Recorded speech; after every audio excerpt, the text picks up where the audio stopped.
फैसलाबाद में पेश आया एक दिलखराश वाकया। हाजिर सर्विस लेडी कांस्टेबल जिसने खुदसोजी कर ली और मोबाइल से कुछ ऐसी चीज़ें मिलती हैं जिस पर 4 मुलजमान को गिरफ्तार किया गया, जबकि मज़ीद तफ्तीश जारी है। अब उन 4 मुलजमान में से एक बंदा वो था जिसके साथ मिलकर, यानी कि वो बंदा उसे कह रहा था कि आप गोलियाँ खा लें, मैं भी जहर की गोलियाँ खाता हूँ।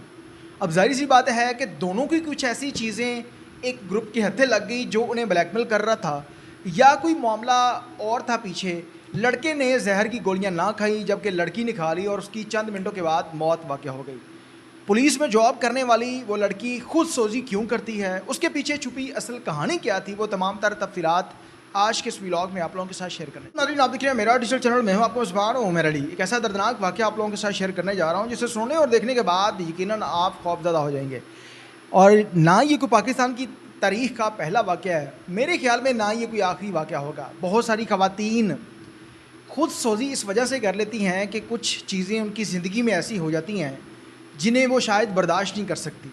यानी कि उन्हें ये लगता है कि अगर हमारे ज़िंदा रहते हुए ये चीज़ें मेरे शोहर, मेरे घर वालों को, मेरी बहन भाइयों को पता चल गया तो वो मेरा क्या हाल करेंगे, जिसकी वजह से वो कोई ऐसा कदम उठा बैठती हैं कि शायद ज़िंदगी के साथ साथ अपनी आखरत भी तबाह कर लेती हैं। आप लोगों को याद होगा कि चंद अरसा कबल कसूर का इलाका पत्तों की, वहाँ पर भी ऐसा वाक़या हुआ था जिसमें लड़की ने वीडियो कॉल करते हुए वीडियो कॉल के सामने अपने आशिक के सामने उसे कहा कि अगर तुम मुझे ब्लैकमेल करते हो, तुम बाज ना आए तो मैं खुद सोजी कर लूँगी।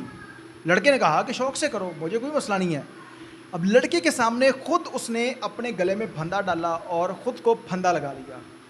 अब जैसे ही फंदा लगाया, लड़के ने फ़ौरी फ़ोन बंद कर दिया, उसकी चीखों की आवाज़, फ़ोन बंद, लड़का फ़रार हो गया।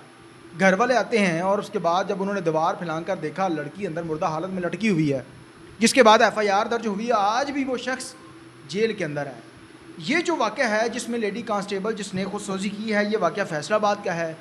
हाज़िर ड्यूटी लेडी कांस्टेबल ने जहर की गोलियाँ खा ली। इसमें 7 साल इसकी जॉब को हो गए थे। जब किसी बहन भाइयों से बात हुई तो उसने बताया कि इसे जॉब करने का शौक़ था पुलिस की। माँ सर पर नहीं थी, बहन भाइयों ने पाला पोसा बड़ा किया और उसके बाद इसकी जॉब लग जाती है। 7 साल का अरसा इसका जॉब का बड़ा अच्छा गुजरा, लेकिन उसी दौरान एक लियाकत नामी शख्स के साथ इसके तल्लुकात बने। शायद कुछ ऐसी उनकी वीडियोस थी, कुछ तस्वीरें थी जो किसी और शख्स के हथे लग जाती हैं। अब जब तस्वीरें वीडियोस उनके पास गई तो उन्होंने इन्हें परेशान करना शुरू कर दिया। लड़की ने भी उन्हें समझाने की कोशिश की, लड़के ने भी, लेकिन वो बाज नहीं आते। फिर वो वक़्त आया कि जब लड़की और लड़का दोनों, इन्होंने प्लान किया कि अब हम दोनों खुद सोची थी और लड़का, इन दोनों ने प्लान किया कि हम दोनों जहर की गोलियां खाएंगे। उसने कहा ठीक है, मैं भी खाने लगा हूँ, आप भी खा ले। लड़की जो थी उसने वो जहर की गोलियाँ खा ली, जबकि लड़का जो था उसने जहर की गोलियाँ नहीं खाई, जिसकी वजह से लड़की की मौत वाक़या हो गई। लड़की को जब वो ज़िंदा थी अस्पताल पहुंचाया गया, फैमिली को वहां पर पहुंचाया गया, बताया गया कि आपकी बेटी की हालत नासाज है। तब तक वो ज़िंदा थी। वहां पर पहुंचते हैं घर वाले और बातचीत हुई तो वो बताती है कि मेरी ज़िंदगी में कुछ ऐसी परेशानियां थी जो मैं आप लोगों को नहीं बता सकती। उसकी बहन बताती है कि ये घर पर भी पहले भी परेशान रहती थी, हम पूछते थे तो आज तक इसने कोई भी सीधी बात नहीं हमें बताई। कहती थी कि मेरा सर दर्द कर रहा है, मुझे मतलब कि मेरी तबीयत ठीक नहीं है, लेकिन उसकी ज़िंदगी में कोई ऐसी परेशानी थी जो उसे बाद में खुद सोजी करने पर मजबूर कर देती है। लड़की की कुछ मिनटों के बाद मौत वाक़या हो गई। लड़की के मोबाइल का डाटा लिया गया, उसमें एक लियाकत नामी शख्स का डाटा निकलता है, जिसके बाद उसे भी गिरफ़्तार किया गया और उसके बाद 3 लोग और, यानी कि टोटल 4 लोगों को गिरफ़्तार कर लिया गया है। लड़की और उनके मोबाइल फ्रांसिक के लिए पुलिस ने लैब के अंदर भेजे हैं। अब जब रिपोर्ट आएगी तो वो तमाम तर चीज़ें खुलकर सामने आ जाएंगी कि हकीकत क्या है, यानी कि लड़की को ये क्यों परेशान करते थे, किस वजह से उसने खुद सोजी की, असल कहानी क्या है, मुआजरा क्या था। तमाम तर ख़वातीन से गुजारिश है कि जब आप किसी के साथ दोस्ती में होती हैं तो आपको लगता है कि ये बंदा मेरा बड़ा खैर खा है, लेकिन हकीकत में सबसे बड़ा दुश्मन भी आप लोगों का वही होता है।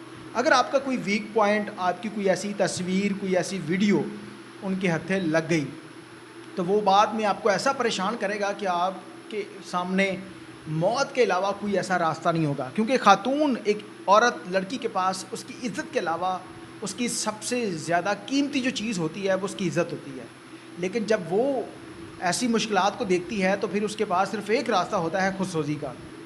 पाकिस्तान के अंदर इससे पहले भी बहुत सारे ऐसे वाक़यात रिपोर्ट हो चुके हैं लेकिन इस पर भी कोई ऐसी पॉलिसी, कोई ऐसा कानून होना चाहिए कि जो शख्स किसी को हरासा करता है या कोई ऐसा मामला करता है, बहुत सारी ख़वातीन डरते हुए पुलिस को नहीं बताती कि हमारे घर वालों को पता चल जाएगा, लेकिन अगर आप चाहें तो आपका नाम सिगा राज में भी रखा जाएगा। आप पुलिस को बताएं कि फ़लाँ शख्स आपको परेशान कर रहा है, उसके बाद पुलिस उसकी एफ़आईआर भी देगी, किसी को नहीं बताएगी। लेकिन वालिदैन को बताना चाहिए कि वालिदैन का अपने बच्चों के साथ रवैया अच्छा होना चाहिए, ताकि कल को ये ना हो कि बच्चे कोई ऐसा कदम उठा बैठे डर और खौफ की वजह से कि कल को उनकी ज़िंदगी ख़त्म हो जाए। तमाम तर लोगों से गुजारिश है, इस तरह की चीज़ों से सबक हासिल करना चाहिए। सोशल मीडिया का नाजायज़ इस्तेमाल आपकी ज़िंदगी को तबाह कर सकता है। अल्लाह ने